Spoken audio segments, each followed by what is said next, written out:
What is up, YouTube, and welcome to another video on the channel. And in today's video it is Talk LCFC from a camper van. Yeah, I'm away on holiday in a camper van until Friday, but I thought I had to bring in this video as Leicester City are closing in on an appointment of Dean Smith as their new manager on an interim basis until the end of the season.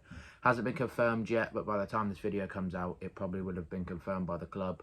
And in today's video I'm just going to be discussing my thoughts on Smith coming in with Craig Shakespeare and John Terry and his coaching staff, and also Brendan Rodgers' departure, how it happened, how it was far too late, and the effects it could have on us as we sleepwalk to the Championship and look to be heading there in the very, very near future.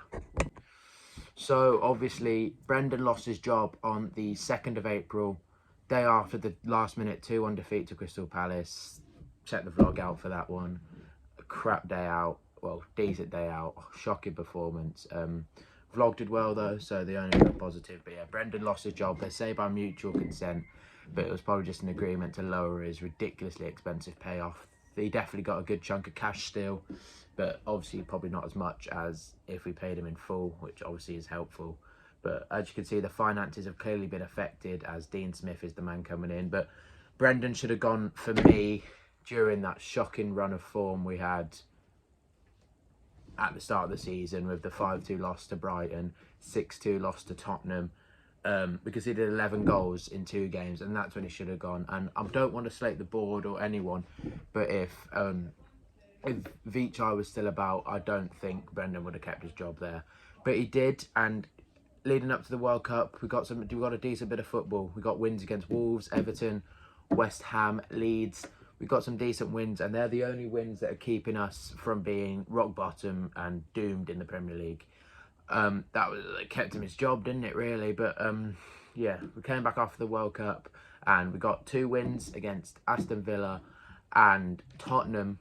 But since then, what is it? 8 without a win, 1 draw in those 8, 7 losses on the spin. Not on the spin, due to Brentford, sorry, but 7 losses without a win since the Tottenham game on the 11th of February. It's pathetic at the moment. But yeah, Brendan, people saying he could have gone after the 4-1 loss to Forest in the FA Cup last season. Embarrassing, trying to hold on to our crown of the FA Cup, and we threw it away and get to our local rivals. And that was when this all started. Then he made the promises of getting funds to rebuild the squad in the summer. That didn't arrive, and then he fell out with the board, and then it was chaos ever since that game at the City ground in January last year.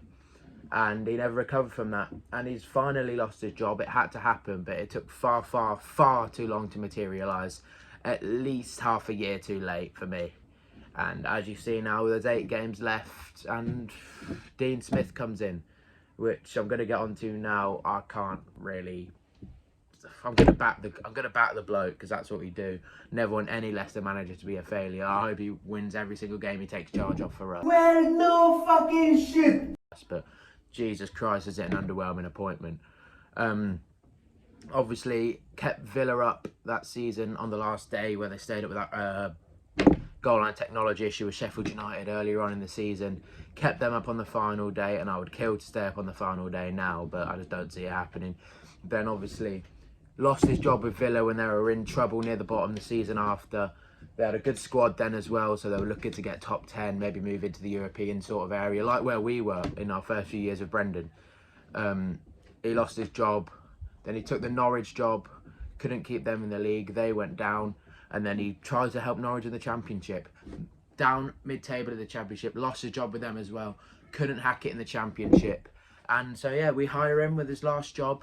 His last job was when he was having an absolute mare in the Championship, and it seems to me like an absolute panic. Graham Potter didn't want to come.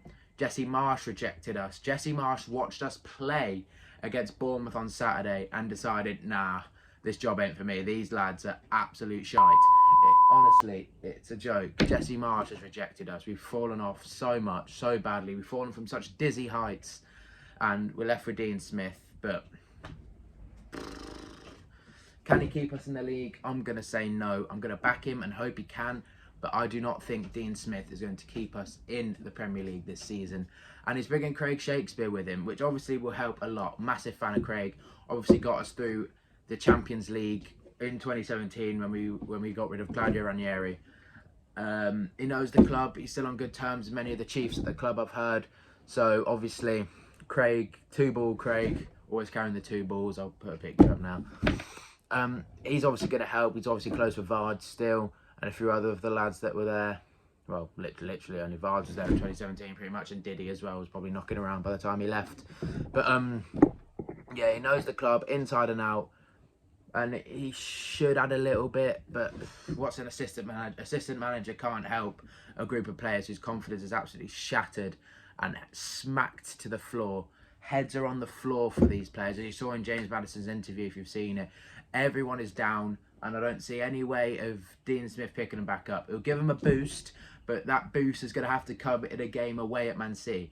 His first game is away to Manchester City, and we talk about the new manager bounce. When you go away to Man City, there is no such thing as a new manager bounce, and that's going to be a defeat, and then we're looking at a bleak situation. But John Terry is also joining on as coaching staff, which could be helpful for the defenders. It's a bit of fight, isn't it?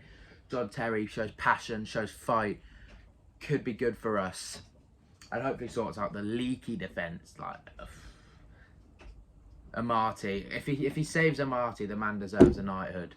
But yeah, it's looking bleak for Leicester. Dean Smith takes on Man City at the weekend in his first fixture.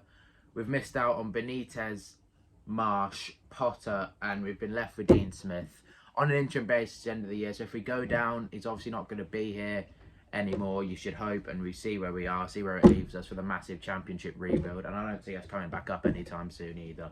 It's an absolute mess from top to bottom at Leicester City at the bottom. From top to bottom, how do you sack your manager and not have a backup plan or a list of managers who could possibly come in to replace him? It's an absolute bloody joke from top to bottom. I've seen nothing like it, and I don't want to blame the board. They've done so much for this football club, especially Top and his family, but there's certain people, John Rudkin, Susan Whelan, they have got blood on their hands for this situation. They've sleepwalked for far too long, and they've left us into a position that looks like a position of no return. So I'm obviously going to back Dino, going to back John, going to back Craig again for his second stint, and hopefully they can turn it around. But we've got big games coming up after Man City.